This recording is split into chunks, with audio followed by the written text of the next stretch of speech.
E aí, turma, começando mais um episódio do Sem Contraindicação, o videocast da Unimed João Pessoa. E no episódio de hoje a gente vai aqui reforçar os cuidados com a saúde das crianças, em especial dos bebês, né? Porque a gente está aqui no Agosto Dourado. O que é o Agosto Dourado? O Agosto Dourado é um movimento, né? Um movimento realizado no mundo todo que busca conscientizar, orientar a sociedade sobre a importância do aleitamento materno e das mulheres que amamentam. Então a gente vai falar sobre esse tema hoje aqui no nosso videocast. A gente lembra que o leite humano é essencial para a saúde, né, para o desenvolvimento dos bebês nos primeiros 6 meses de vida, contém aí tudo o que ele precisa.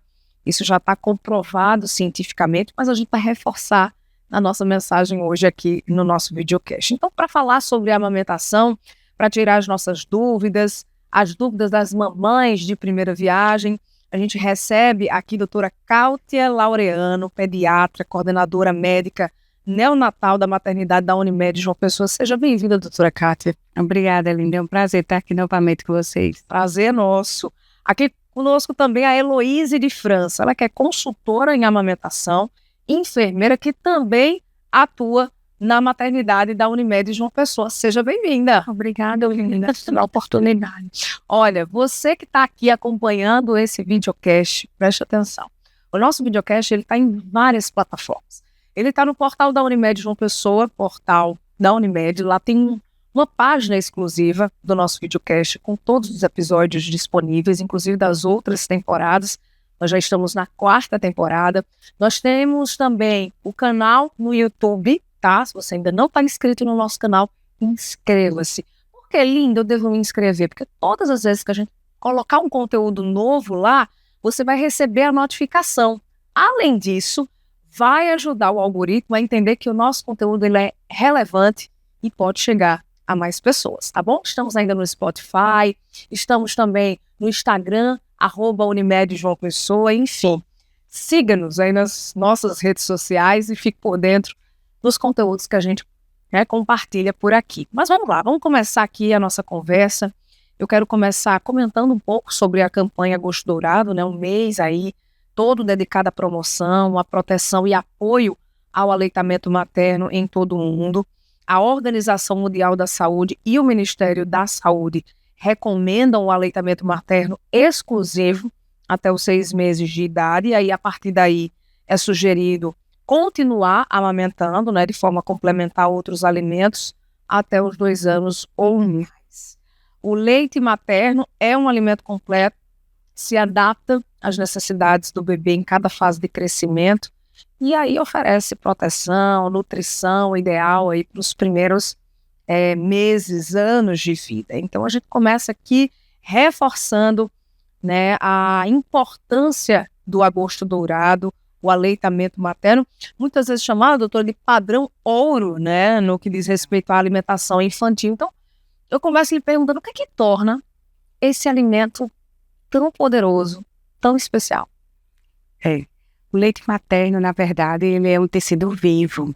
Ele é um alimento totalmente completo. Não existe outro igual. Então, a gente vai ter um reforço do sistema imunológico, que ele contém anticorpos, proteínas, enzimas.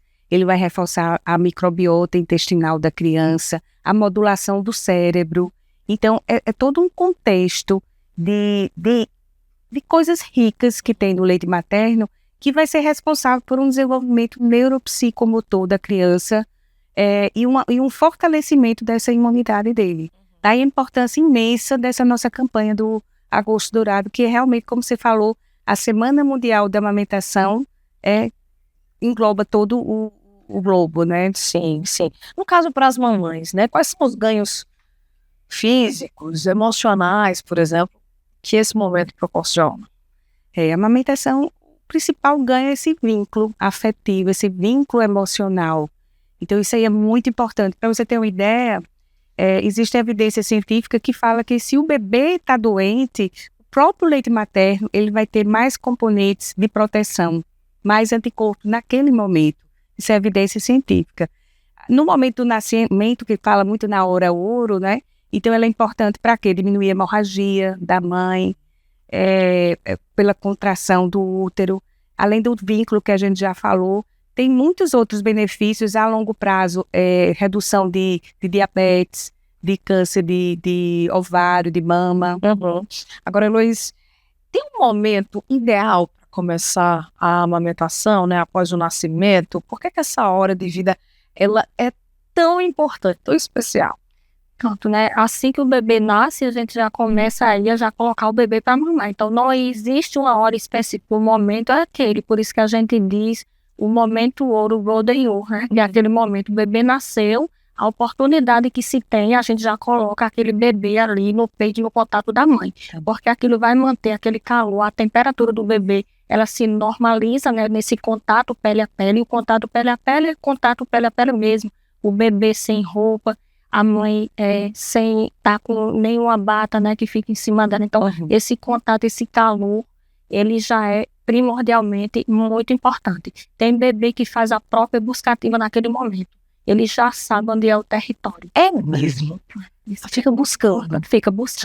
Existe até vídeos, né, postados aí, eu acredito que muitas pessoas já viram, que um bebê se encaminha no momento que nasce, é colocado sobre a mãe, naquele momento ele vai sozinho, sem que o profissional chegue perto e coloque o bebê. Ele sozinho acha lá o peito e já começa a sugar. Então, assim, esse é um momento que a gente não conta, né? Que você não... Tipo assim, é agora, é a hora que o bebê quer, às vezes só quer ficar lá quietinho com o calor da mãe. Então, isso é... Eu entendo assim que isso explica, né, Heloísa? Não explica. Que legal. Eu tenho uma pergunta aqui de uma, enfim, telespectadora, usuária, seguidora aqui do nosso videocast, a Larissa Silva, do Alto do Mateus. Ela diz o seguinte: após o período de 6 meses, a amamentação ainda continua sendo necessária e efetiva ou perde alguma propriedade nutricional para o bebê? Não, ela ainda é necessária. Essa parte, principalmente do ponto de vista imunológico, isso permanece. Então, por isso que é importante outros tipos de alimentações, mas mantendo o leite materno, pelo menos até 2 anos. Entendi. Bom, o Luiz estava falando, explicando, até brilhou os olhos sobre esse momento, seu momento mágico, e que o bebê muitas vezes, né, fica procurando ali ser um estímulo do profissional. Só que é um momento também muito desafiador para as mamães, sobretudo as mamães de primeira viagem, né? E aí eu queria explicar sobre esses desafios e também sobre como deve ser o preparo da mãe para esse momento, né? Por exemplo, se o ambiente influencia, se tem um apoio, também a rede de apoio, como essa rede de apoio também deve se comportar nesse momento, né? Então, Luiz, eu queria saber de você, na sua vivência no dia a dia, quais são as principais dificuldades que você observa que as mamães têm nos primeiros dias de amamentação? Assim, linda, foi muito relevante essa sua pergunta, porque eu acredito que isso tem um impacto muito grande, não só pela mãe de primeira viagem. Eu percebo que não só pelaquela mãe que por alguma não sei, circunstância, ela não tinha tido informação. Hoje, o que a gente chama preparo da mama não é o preparo que a gente diz, né? Que muitas pessoas acham que não vou passar esponja porque eu não tenho mamilo, para o mamilo ficar protruso, ou usar medicação. Não. O preparo que a gente diz é em forma de quê? É em forma de informações, certo? Então, desde o pré-natal, essa mãe, ela já tem que, essa gestante, na verdade, ela já tem que saber das informações sobre o aleitamento materno, que hoje, quando a gente fala disso, eu posso dizer a você que ele é mais difícil do que um parto. Nossa. Entendeu? Por quê? Porque na amamentação a gente vai estar com nosso emocional muito exacerbado. A gente diz que a mãe, ela quer ser no momento a Mulher Maravilha, porque ela se cobra e depois as pessoas cobram dela. Então, o que eu acho mais importante nesse momento, ela não ser provida de informações, ela precisa ler, precisa se conhecer o corpo dela, certo? Porque assim, a rede de apoio, sempre é falado isso em todas as campanhas, que é primordial, porque eu posso dizer 1000 falas maravilhosas, mas se vir uma pessoa dizer algo negativo, ela vai ser considerada esta fala. Então, assim, a rede de apoio, família, amigos, parente, tem que apoiar essa mulher. O que a gente chama apoio? O apoio que a gente fala não é você pegar e dizer, vai, bota o menino para mamar, olha, tá errado assim. Não, o apoio é dizer, olha, eu tô aqui para lhe ajudar. Você tá precisando de quê? Como eu posso fazer isso? Porque o bebê, ele só quer saber de quê? Que vai mamar. Ele não sabe fazer outra coisa, ele nasceu para isso, certo? As dificuldades que elas vão encontrar em meio a isso tudo são muitas, porque assim, a amamentação ela é uma engrenagem, precisa de todo um funcionamento junto.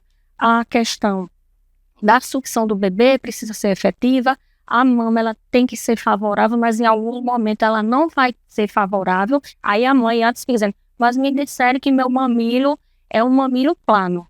Então, se ela tivesse tido uma informação mais precisa, mais assertiva, ela ia perceber que o mamilo dela poderia ser plano, para frente, para trás, invertido, porque o bebê não mama no mamilo, ele mama na auréola, certo? Então, assim, são informações necessárias que vai ajudar muito a ela nessas dificuldades que ela pode ter. Ela pode ou não ter, certo? Mas a informação e a rede de apoio, ela precisa falar uma mesma linguagem. Não só a rede de apoio, como os profissionais que vão atender a obstetra, a neonatologista, a enfermeira, a técnica, até um pessoal da higienização ou da copa que entra dentro do apartamento, se ele fizer uma carinha, ai, como você está sofrendo, entendeu? Isso é uma negatividade. Então, assim, a gente não pode ver esse ato como um sofrimento, entendeu?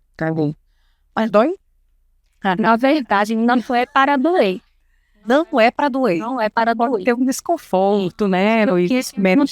Mas a mama, na gestação, ela se prepara, né? Existe a fisiologia, isso é o preparo da mama, né? Nesse caso, ela aumenta de tamanho, porque a mais aumenta o número de alvéolos. Às vezes tem gestante que diz, mas minha mama é tão pequenininha, será que eu vou amamentar? Então, não está em relação ao tamanho da mama, e sim a quantidade de alvéolo que essa mulher vai ter, certo? Além disso, existem condições clínicas e anatômicas que vai desfavorecer essa amamentação, certo? Então, assim, é uma coisa muito complexa a amamentação nesse sentido. Então, não dói. Se está doendo, é porque alguma coisa não está engrenando bem. Mas ela já está fazendo uma consulta, você viu aí, né? Tô só aqui, ó, anotando todas as dicas. Agora, eu pergunto, quais são os cuidados, né, com as mamas para não se ter problema, como a mastite, por exemplo? Quais são os tipos de cuidados que é preciso ter, assim? Pronto. A mastite. O que é a mastite? É a inflamação, né, dos próprios alvéolos lá da mama. Mas por que uma mulher fica com a mastite? Tá. Ela fica porque a nossa mama, ela foi feita diferente dos outros animais. A gente é o único mamífero que não nasce andando. Eu não sei se vocês perceberam, certo? Então a gente leva um tempo, porque era para a gente nascer de 12 meses, mas a gente tem 3 meses aí de atraso. Então a gente nasce praticamente prematuro, entendeu? Então os outros animais, nasceu o mamor, se levantou andou. A gente nasce, precisa de um tempo de adaptação. Então a estrogestação, ela acontece. O bebê, ele não conhece que está do lado de fora, ele pensa que está dentro da mãe. Então essa vidinha aqui fora é difícil também para o bebê, certo? Então no caso da mastite, o que nada mais é excesso de leite depositado no peito. Porque hoje se tem uma ideia de que o bebê é para mamar e o bebê esvaziar. Não, o bebê não vai esvaziar a mama, porque a mama, ela é fábrica de leite. E o bebê é o trabalhador que vai o quê? Trabalhar para tirar o leite, certo? Só que aí a mãe precisa fazer o quê? As ordenhas de alívio, que muitas vezes elas não fazem, ela esquece ou não teve alguma informação. Então, assim, essas ordenhas, elas precisam ser feitas para justamente a mãe não depositar leite. Além do que, precisa de uma sucção efetiva do bebê. Muitas vezes o bebê suga, mas ele não consegue, por alguma dificuldade que precisa ser observada, não só pelo pessoal da enfermagem, mas médico, fonoaudióloga, que aí ele não consegue extrair esse leite por algum motivo. Sim. Entendeu? Então, assim, fica muito leite dentro do peito, ele suga, mas não consegue tirar aquele leite suficiente, a mãe não ordenha, então aí ela vem com o quê? Desencadeia com a mastite. Justamente pelo excesso de leite no peito. Para você ver, Linda, o que a Luiz falou, a importância geral dessa campanha é a informação. é o apoio. A amamentação, existe uma aliança mundial que chama WABA, que lança anualmente essa campanha da Semana Mundial de Amamentação. Certo. No Brasil, a gente tem o mês todo, que é o Agosto Dourado. Certo. E existem metas dessas campanhas mundiais.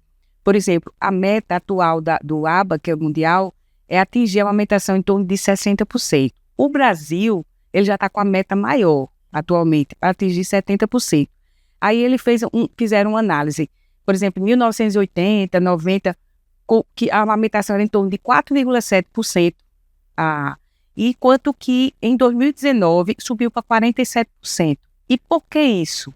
Porque começou essas campanhas de estímulo, de incentivo, de apoio, de promoção, de orientação. Essa palavra que a Luiz falou, acho fundamental. Porque sem orientação, a coisa realmente desanda, como a gente fala, sabe? Então, essa campanha atual, que fala em sustentabilidade, ela está querendo dizer o seguinte, que a gente tem que trabalhar no que realmente funciona, que a gente vê que está certo. Então, o que é que funciona? É esse incentivo, é o apoio dos hospitais amigos da criança, é o apoio dos profissionais de saúde no momento do internamento, é o posto de coleta, é o banco de leite. Então, tudo isso aí gira em torno também de questões políticas também, de incentivo. E isso é muito importante no contexto geral do que a gente quer. Sim. E eles falam em sustentabilidade, a gente pensa que sustentabilidade é reciclagem, é preservação ambiental, mas eles falam em sustentabilidade por quê? O leite humano, ele não vai dar, economicamente, ele não vai dar despesa à família, não tem custo, ele não gera resíduo, não tem as embalagens, as latas, ele não está condicionado a essas indústrias poluentes. Sim. Então, olha o impacto que vai dar. Então, vai dar um impacto não é só na saúde, é em tudo, não é? Por isso que esse termo dessa campanha de agora é a sustentabilidade. Então, reforça tudo que ela falou, em termos de orientação. Agora, o que é que vocês podem dizer para as mamães que estão nos assistindo agora, as mulheres como um todo, que, porventura, podem ficar se cobrando, né? Ou com medo de não conseguir produzir leite, ou porque, de fato, por algum motivo, não conseguiu produzir. E muitas vezes é mais uma cobrança que a gente coloca aqui nas nossas costas, né? O que é que vocês diriam para essas mulheres? Pronto, o que eu falo sempre para as mães, né? Assim, tente, porque não é fácil, né? A gente dizer a palavra tentar parece fácil, mas assim, se imuna de informações, né? A rede de apoio, ela é primordial nisso, porque assim, se a mulher começa a se cobrar e alguém cobrar dela, ela vai ficar completamente sem rumo, ela vai achar que o que ela está fazendo é errado. Então, assim, o que a gente fala para a gestante? Se imuna de informações, certo? Saiba que você deu o seu melhor, mas aí a gente não tem que se cobrar por isso, porque existe o que a gente chama intercorrências mamárias, né? Então, assim, esse pré-natal, ele é muito importante, porque o pré-natal, ele, munido de muita informação, já vai deixar essa mulher tranquila, já vai deixar essa gestante tranquila, para que quando ela venha a passar pelo processo de amamentação, ela vá mais amena, né, com menos cobrança para ela mesma, né? Porque, assim, o que a gente vê muito no nosso dia a dia, né, é desesperador. Falando um pouco do momento, né, eu como consultora, eu já cheguei a atender uma mãe que quando eu cheguei lá, ela se ajoelhou. Nossa, sabe? Assim, isso me impactou muito porque parecia que ela estava sendo um Deus. Como se ela dissesse assim, eu queria lhe pedir um favor, que você fechasse a porta e eu não quero que ninguém entre aqui. Eu só quero só você aqui. E aí, quando ela começou a relatar, né? Porque, na verdade, quando a gente vai adentro do lar de alguém, né? De qualquer forma, alguém conta o que está passando, né? Que às vezes a família não conhece, não consegue compreender, não é por maldade que a pessoa vai fazer isso, mas é questão de informação e porque todo mundo a ver como se ela estivesse sofrendo. Não, você está sofrendo para amamentar, olhe como a sua mama está machucada. Então, assim, o apoio é importante. Então, ela chegou a fazer essa fala comigo, né? E aí eu disse, olha, vamos fazer o seguinte, amamentar, ela não é uma obrigação, ela é uma escolha, né? A gente escolhe Mas às vezes essa escolha, ela não pode ser tão assertiva. Existem vários contextos, né, para se dar o peito, entendeu? Então, assim, é toda uma avaliação que tem que ser feita para amenizar tanto a dor dessa mulher, porque tem gente que tem assustado mesmo no período de amamentação, porque só pensa que vai sofrer, que o mamilo vai machucar, e as pessoas machucar, né, na verdade, e o que as pessoas muitas vezes falam, não, mas é normal doer, não, mas é normal machucar. Não, gente, não é normal. Não é normal, certo? A mama, ela escurece o mamilo para justamente diminuir a sensibilidade do contato da boca do bebê com o peito. Então, assim, esse binômio, ele precisa ser visto, o lado da mãe, o lado do bebê. Como eu falei, é uma engrenagem. Se ela não tiver certinha, então, o que está acontecendo? Então, a gente, como profissional, como familiar, é para ajudar nesse fato. Então, assim, ela ficou desesperada. Depois que eu saí de lá, né, ela ficou mais tranquila. Eu pedi para ela colocar o bebê no peito, ela colocou muito insegura, mas aí ela colocou. E aí, ela entendeu como é que funcionava esse processo e ela hoje até amamenta esse bebê aí, entendeu? Então, assim, não foi fácil para ela, né, até ela conseguir entender, mas o hormônio naquele momento ele vai estar todo bagunçado. Então, o emocional dela vai estar muito abalado. Tudo que ela teve de frustração, de angústia, de medo, vai estar exacerbado na amamentação. Existe o leite fraco? Não existe o leite fraco. Às vezes, a abordagem do leite fraco, o colostro, ele parece transparente e às vezes esse termo pode ter aparecido por isso, mas o colostro, ele é muito rico em anticorpos e é algo assim, fundamental. É tanto que nos prematuros, quando a gente fala em doação de leite, os prematuros, eles têm um tipo de terapia que se faz, um tipo de tratamento que é colostroterapia ou imunoterapia, que bota o colostrozinho justamente na boca, né, no lábio da criança, justamente na mucosa, justamente para uma melhora desse sistema imunológico, né, para prevenir infecções, pneumonia. Então, assim, o leite realmente não é fraco, é o contrário, né? E outra coisa, Linda, é o que a mãe vê. Sempre a gente dá essa informação, tanto para as mães quanto para o próprio profissional, porque a gente só acredita no que vê. Então, as pessoas só acreditam no leite branco. Mas ela vê o colostro claro, mas ela não acredita, porque na nossa imagem, assim, a gente entende que se o leite não for branco, o outro não é leite. Só que aí, a gente não diz tanto assim que o colostro seja mais importante do que o leite branco, porque o colostro ele é rico, como a doutora Kátia falou, em imunoglobulina. Então, tem certas imunoglobulinas que o bebê vai adquirir na sucção, entendeu? E aí, além disso, elas veem ele muito claro, mas essa água, ela, neste momento, ela é precisa, porque o bebê está em quê? Precisando que o sistema imunológico dele seja formado. Ele nasceu agora, ele ainda não está com o sistema imunológico cheio lá de anticorpos. Então, o que é que vai fazer isso? O colostro. Tem mães que na própria gestação já começam a liberar colostro.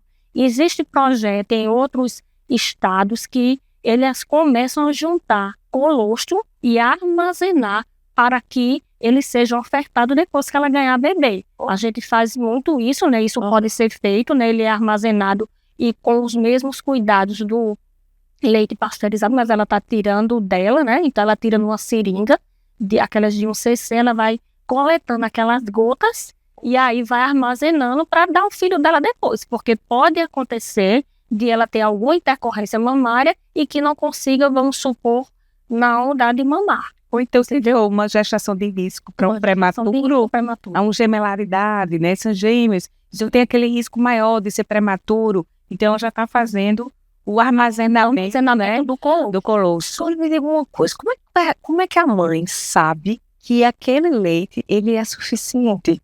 Ou que aquela quantidade, que ele está satisfeito, deu tudo certo, pronto, ele está se alimentando direitinho. Porque eu acredito que quando isso acontece, que ela vê a cor, por exemplo, ela diz, meu Deus, eu acho que não é suficiente, não. Não é? Fala. Acho que pode ser. Fala. Então, como é que essa mãe, ela entende? Ai, meu Deus, eu fiquei até nervosa que o papel caiu. Como é que essa mãe entende que aquela quantidade e que aquele leite, ele é suficiente. Pode falar. Na verdade, poucas entendem isso. Entendeu? Essas são são munidas de informações. Porque, assim, o estômago do bebê, quando ele nasce, é muito pequeno. Então, assim, o bebê começa a sugar várias vezes. Pronto, eu trabalho à noite na maternidade. Então, assim, o nosso maior desafio está nos plantões noturnos. Porque o bebê nasceu ali naquele momento, né? O bebê passa a noite todinha sugando e durante o dia o bebê passa mais o quê? Dormindo. Aí a mãe, nossa, essa criança não para, ele tá com fome. Mas o bebê, ele nasceu naquele momento e é para ele fazer aquilo mesmo, porque quanto mais ele suga, mais a produção ela vai aumentar, mais diurese o bebê vai fazer e principalmente o mecônio, porque o colostro, ele é, digamos assim, mais laxativo. Por quê? Porque ele suga e vai botando o mecônio para fora, porque o mecônio, de qualquer forma, ele é tóxico para o organismo do bebê. Então, quem consegue eliminar o mecônio é o colostro, para vir as outras fezes, que vai ter o dia aí, né, até 5 dias, o bebezinho, como a doutora Kátia pode dizer, pode eliminar mecônio. Então, passou desse dia, já não pode mais estar liberando mecônio, né? Isso, ele em amamentação exclusiva, entendeu? Então, assim, se essa mãe tem munido dessa informação, ela sabe que é, então ela vai botar o bebê para mamar, né? E ele vai sugar várias vezes, porque vem gotas para depois formar 5 ml, que é o que o estômago do bebê vai aguentar. Mas, como a gente tem pessoas que não acreditam, vai dizer, não, mas eu vou dar alguma coisa. Aí você dá mais um leite artificial, é pesado e o bebê vai ficar o quê? A noite todinha dormindo. Na verdade, ele está sugando, né? Esse momento de saber se o bebê já está cheio, se está suficiente, é difícil, né? Como a Luiz falou.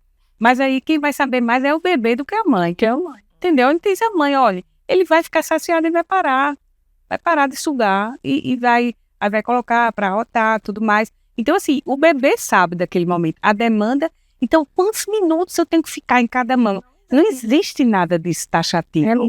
É livre demanda, mama, chorou, bota no peito. Às vezes, uma mãe tem uma mama com uns orifícios, assim um pouco mais maiores, né? Um pouco maiores, e vai sair um pouco mais de leite do que outra. Então, o bebê vai demorar mais naquela mama que está saindo mais lentamente. Então, nada é matemático. Até de uma gestação para outra vai ser diferente, não é? Agora, quando essa mulher, ela precisa voltar a trabalhar,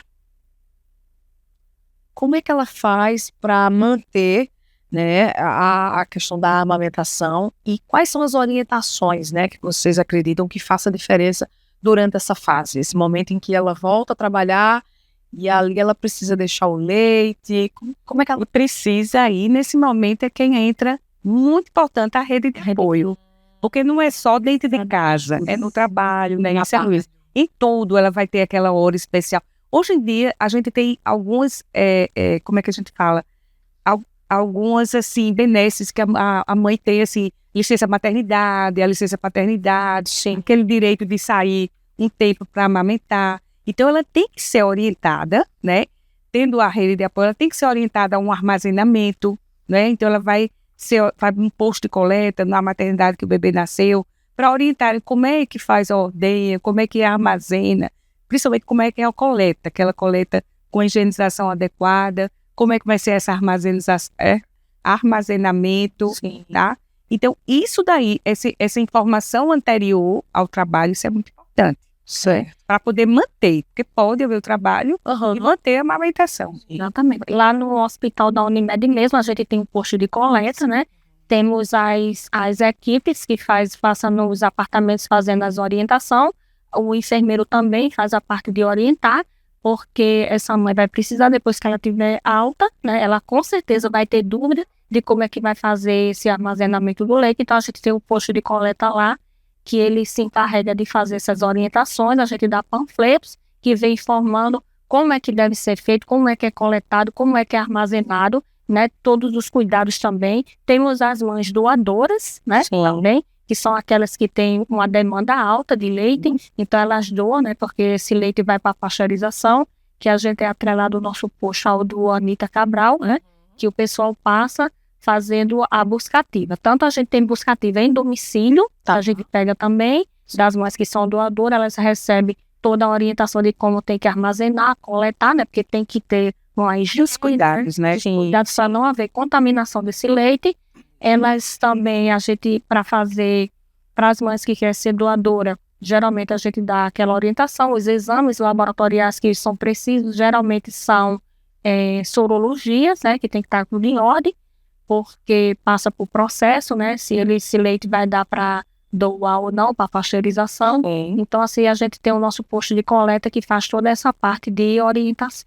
Eu vou aproveitar esse gancho para reforçar aqui sobre a rede de banco de leite humano em todo o estado, né? Atualmente a gente tem aí a rede paraibana de bancos de leite humano, composta por 6 bancos de leite, 20 postos de coletas distribuídos em diversas regiões aqui da Paraíba. Em João Pessoa, por exemplo, a gente tem o Banco de Leite Humano doutora Zilda Arnes, lá no Instituto Cândida Vargas, em Jaguaribe, e o Anita Cabral, em Cruz das Armas. Além disso, o Hospital da Unimed João Pessoa tem um posto também de coleta de leite materno. E aí eu pergunto, doutora Cátia, quais são os critérios, né, para essa mãe, essa mulher, ela ser doadora de leite materno? Ela está saudável, primeiro, ela mesma se sentir, ela querer ser voluntariamente doadora, estar saudável e apresentar esse cartãozinho do pré-natal, que a Luíse comentou, onde vai haver um rastreio de toda a triagem durante a gestação de algumas doenças, sífilis, HIV. Então, tem todos os exames do pré-natal. Sim. Através dessa cadernetazinha do pré-natal, ela pode poder ser doadora. E para, por exemplo, utilizar o posto de coleta da Unimed, como é que faz? É só chegar lá? Tem algum pré-requisito? Que geralmente é padrão. Em todas as maternidades, quando o bebê nasce e ele tem algum problema, o recém-nascido algum problema, até 28 dias de vida, que é a fase neonatal, o bebê volta para a maternidade de origem. Então, na Unimed também funciona assim. Tá. Então, quando a mãe tem algum problema, às vezes ela sai e não tem segurança nessa massagem que a Luíse falou, ou mesmo quer uma orientação ao vivo dessa coleta. Então, tem um posto de coleta lá. Então, ele é colocado para os usuários, o telefone, o contato, às vezes ligam para a maternidade, dá informação. Então, tem pessoas especializadas trabalhando nesses plantões do posto de coleta para poder servir o público externo também, aquele que saiu da maternidade. Às vezes, o posto de coleta vão aquelas mães também que o bebê está na UTI e elas já estão em casa. Então, toda essa orientação ela é dada através do posto de coleta lá. São os pacientes da própria Unimed. Entendi. Eles têm, o posto é aberto há 24 horas, né, para a gente atender essa demanda. E o interessante é que a gente recebe bastante à noite. Porque você passa, geralmente a mãe passa o dia inteiro em casa com aquela dificuldade, tentando. Quando ela vem chegar à noite, né, 3 horas da manhã, 2h30, geralmente esses horários que bate o maior desespero. Né? E aí é como eu reforço, linda. A informação, ela é muito importante, porque hoje tem um século que a gente vê em alta tecnologia, né, de informações, mas aí a gente ainda vê pacientes com mastite, né, como a gente falou anteriormente, com complicações graves, e fazer também, hoje se orienta muito fazer compressa quente, aí quando a gente vê a mãe vem com a mama queimada, ou deixando o bebê apresentar quadros de hipoglicemia que ele chega a convulsionar e altamente desidratado porque ficou tentando em casa e não conseguiu. E bate um desespero e as pessoas pensam em tudo, menos em correr para o hospital. Aí ajuda, né? E ajuda, realmente. Quando dá aquele start é que chega, aí realmente as situações é complicada, né, assim, para a gente tentar amenizar aquela dor que ela vem sentir, ela fica traumatizada com a situação. Tem mães que realmente dizem, eu não quero amamentar. Acontece de a gente estar na maternidade, a mãe acabou de parir ou de ser um parto cesariano e ela chegou e disse, eu não quero amamentar. E amamentar, como eu falei, é uma escolha, a gente não pode obrigar ninguém a nada. Se ela está dizendo que não quer dar de mamar, a gente tem que respeitar, porque o respeito é primordial, certo? A gente não tem que criticar, certo? Porque aquela mãe não está amamentando. É uma escolha dela. Ela tem total autonomia para dizer que não quer amamentar, certo? É uma escolha que ela faz. A gente precisa respeitar essa escolha. Não só os profissionais, mas a família também. Porque às vezes eu vejo muita cobrança da família. Dê de mamar, né? Tem que dar. Não, aí dê logo uma lata de leite ou uma mamadeira. entendeu? Às vezes ela não quer, mas a família, ela sob pressão, né, sobre alterações dos hormônios naquele momento, ela não sabe nem o que pensar naquele momento porque está fragilizada, entendeu? Dentro desse contexto que a Luísa está falando, tem uma coisa que eu acho assim, bem interessante, que uma grande parte da dificuldade de amamentação eu vejo entre os profissionais de saúde. Até mesmo pediatra, já peguei no consultório. Por que isso? É justamente pela essa cobrança. Então, eu tenho que dar de mamar, eu tenho, né? Então, assim, eu sei, eu sou profissional de saúde, então eu tenho. Aquilo ali já gera um estresse e já dificulta também, né? Então, não pode ter julgamentos, né? Como é que é o auto, por exemplo? A gente está falando aqui, vocês estão falando aqui o que é que essa rede de apoio não deveria fazer. Não deveria estimular, não deveria cobrar. Aí eu pergunto, o que é que essa rede de apoio poderia estimular no quesito autocuidado e o quanto essa mulher, tendo autocuidado, isso pode também interferir, melhorar ou ajudar nesse processo de amamentação? Bem, o que a família pode fazer?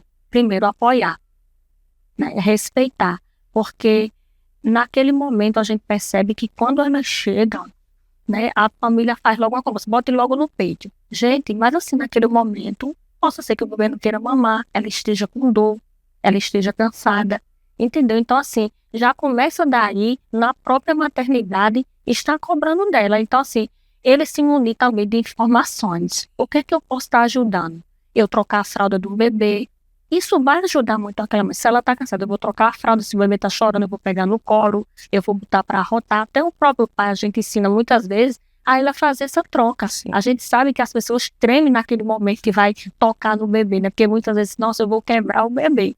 Mas não vai, né? Assim, com um jeito, a gente vai ensinando e fortalecendo. Hoje, o arranjamento conjunto, ele é justamente para isso. Porque antes, eu digo isso porque eu já estou um tempo na maternidade, vinha pais na maternidade para a gente ensinar a trocar fralda. Porque não sabia. Né? Então, assim, o acompanhante, ele tem que ser munido de informações, né?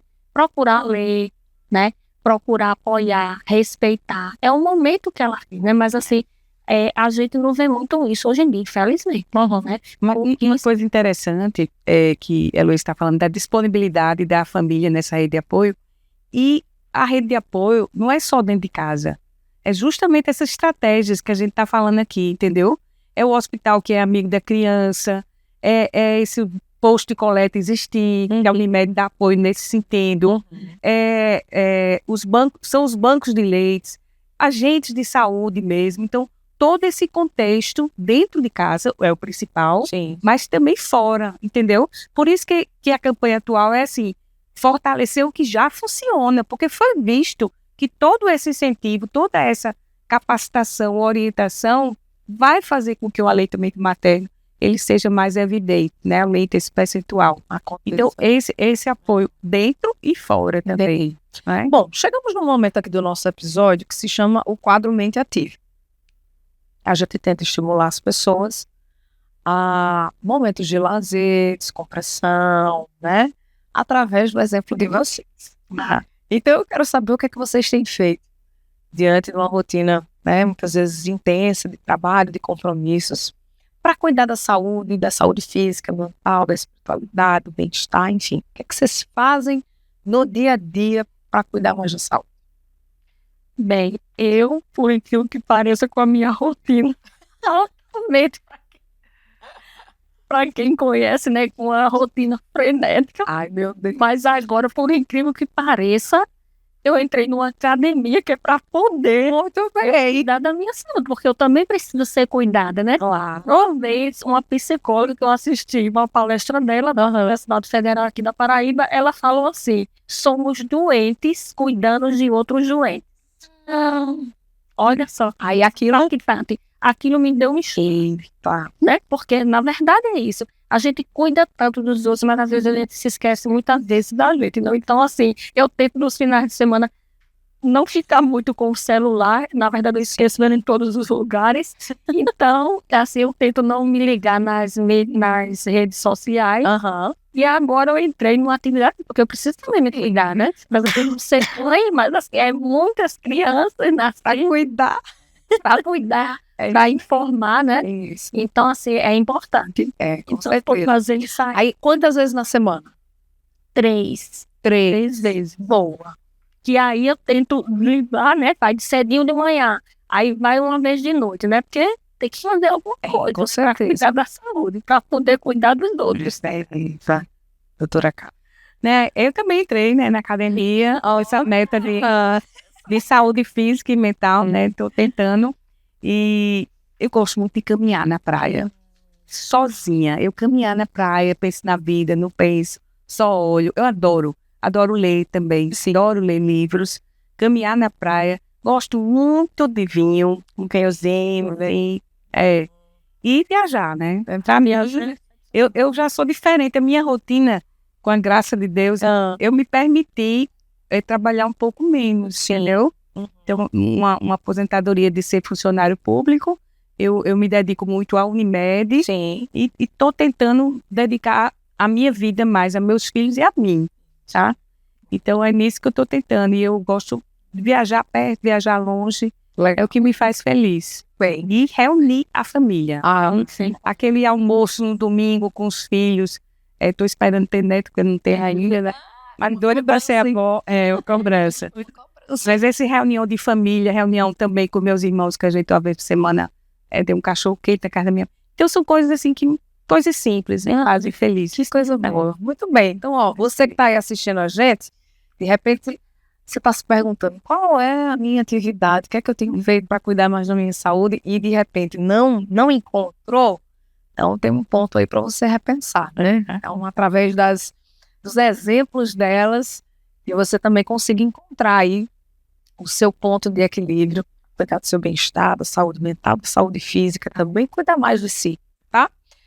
Bom, vamos seguir aqui a nossa conversa sobre a amamentação, e aí eu pergunto para vocês, e para as mamães que estão aí gestantes e sentem, né, alguma insegurança, qual a principal mensagem que vocês gostariam de deixar para o início da amamentação, né? Inclusive, assim, a gente aproveita até para quebrar algum mito, algum tabu, alguma coisa que culturalmente vem passando de geração por geração, que vocês acompanham, que muitas mulheres acabam acreditando naquilo.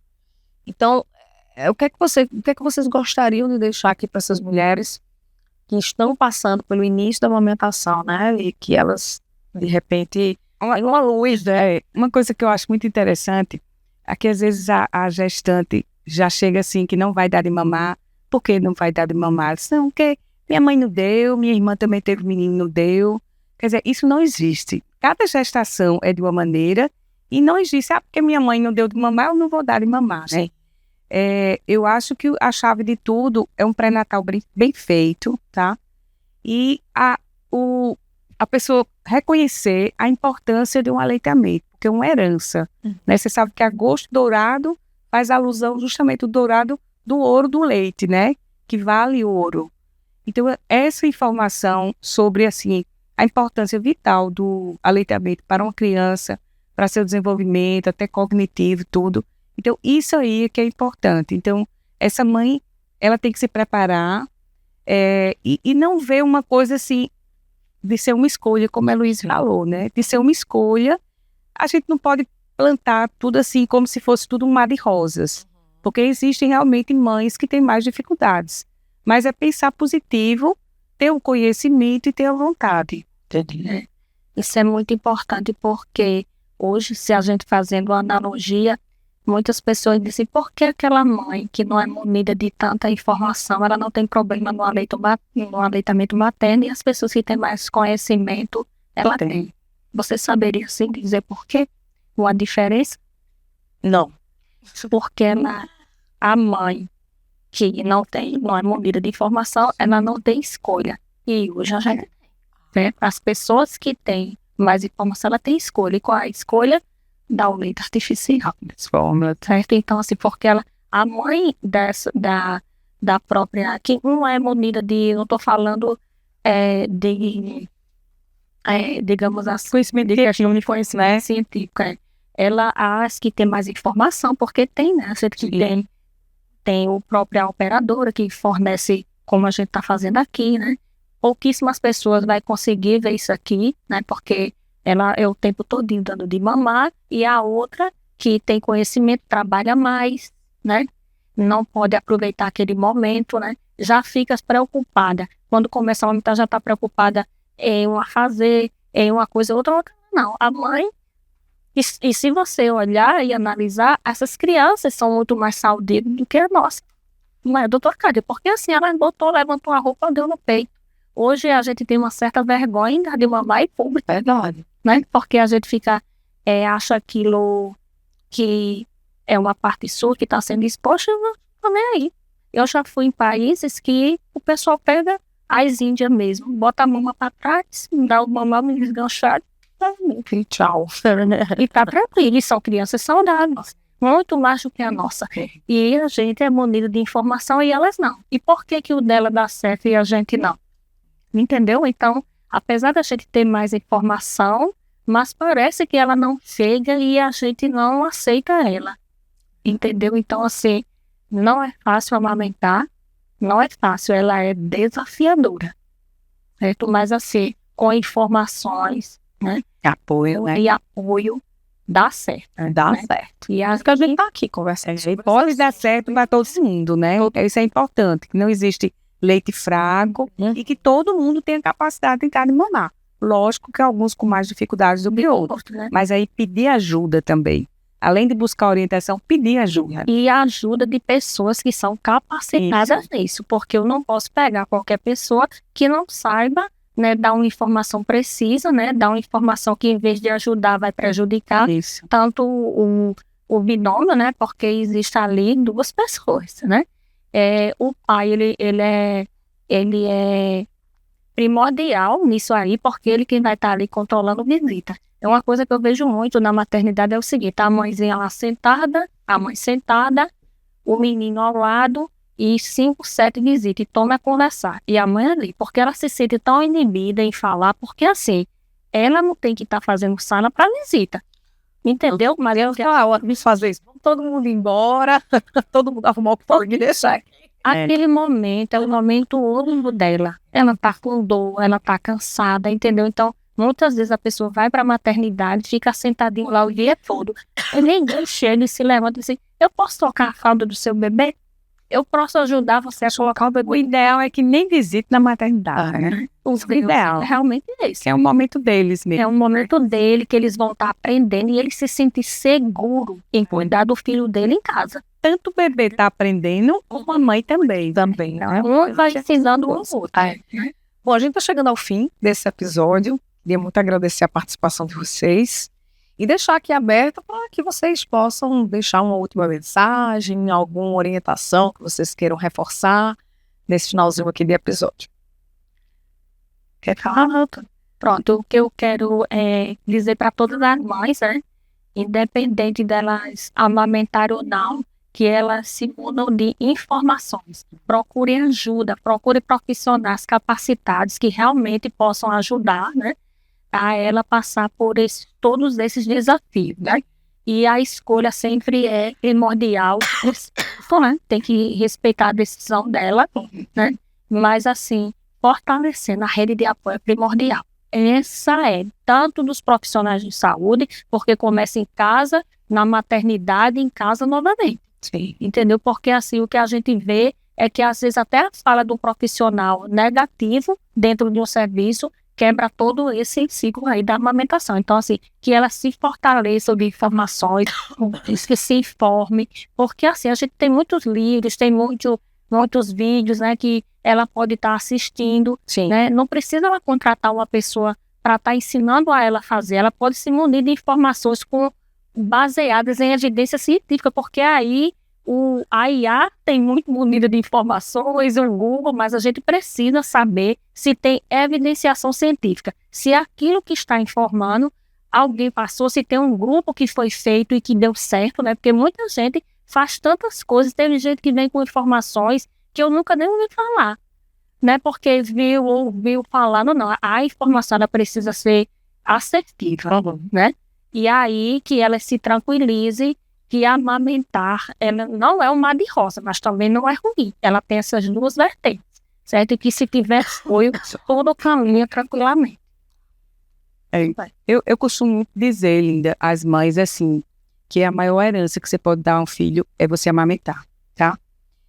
Isso não quer dizer que vai frustrar a mãe que não amamentou, mas assim, isso quer estimular quem pode ter a possibilidade de amamentar, né? Então, quem pode ter essa possibilidade, que busque desde o pré-natal, não só com a médica ginecologista, obstetra. Existem também consultas pré-natais dentro da pediatria, tá? E toda essa orientação de como a mama vai ficar. Então, ela tem esse conhecimento dessa transformação que a Luísa comentou, do corpo, de como é uma pega correta. Ela tem uma informação prévia, isso é muito importante.